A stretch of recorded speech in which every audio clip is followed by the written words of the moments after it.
আজকে রান্নাটা ভাত দিয়ে শুরু করছি। দেখুন ভাতটা এখনো হয়নি, হচ্ছে। আর এইদিকে আরেক পাশে গ্যাসেতে একটু ভেন্ডির তরকারি বসিয়েছি। টমেটো, পাঁচফোড়ন, সাদা জিরে গুঁড়ো, ধনে গুঁড়ো, নুন, হলুদ, একটু লঙ্কার গুঁড়ো দিয়েছি, দুটো কাঁচা লঙ্কা চিড়ে দিয়েছি, দিয়ে ভালো করে নাড়াচাড়া করে একটু জল দিয়ে বসিয়েছি। একটু সেদ্ধ হয়ে গেলে ধনেপাতা দিয়ে ছড়িয়ে নামিয়ে নেব। এটা গেল এক পদের। এরপরে আরও রান্না আছে, সঙ্গে থাকুন। ধনেপাতা ছড়িয়ে এবার তরকারিটা নামিয়ে দেব।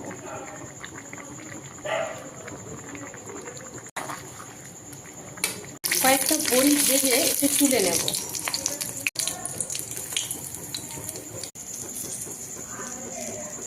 বড়িগুলো ভেজে তুলে নেওয়ার পর এই তেলেতেই একটু সাদা জিরে, গোটা গরম মশলা আর একটা ছোট্ট দেখে তেজপাতা ফোড়নে দিয়েছি।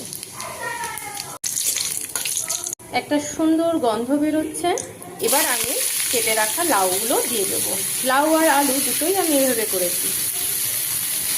দেখুন, আজকে করবো লাউয়ের তরকারি।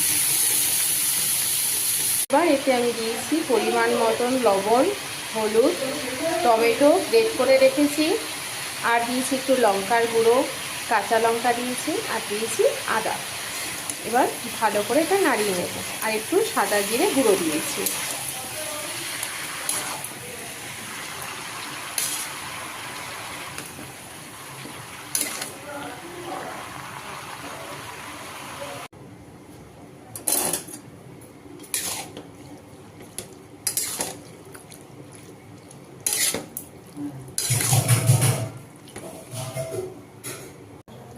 লাউ তরকারি নামানোর আগে আমি একটু গরম মশলা দিলাম, বড়ি গুঁড়ো করে ছড়িয়ে দিয়েছি ওপর থেকে, আর একটু ধনেপাতা দিয়ে ভালো করে নাড়াচাড়া করে নামিয়ে নিয়েছি।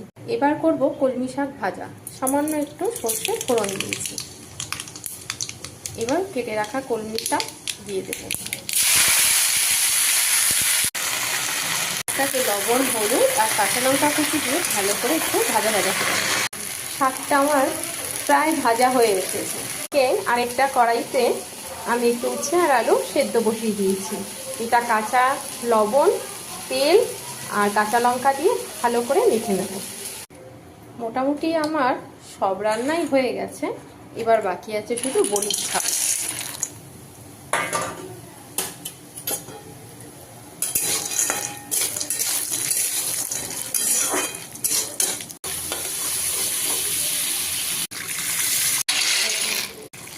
আজকের রান্নাগুলো কেমন লাগলো অবশ্যই জানাবেন।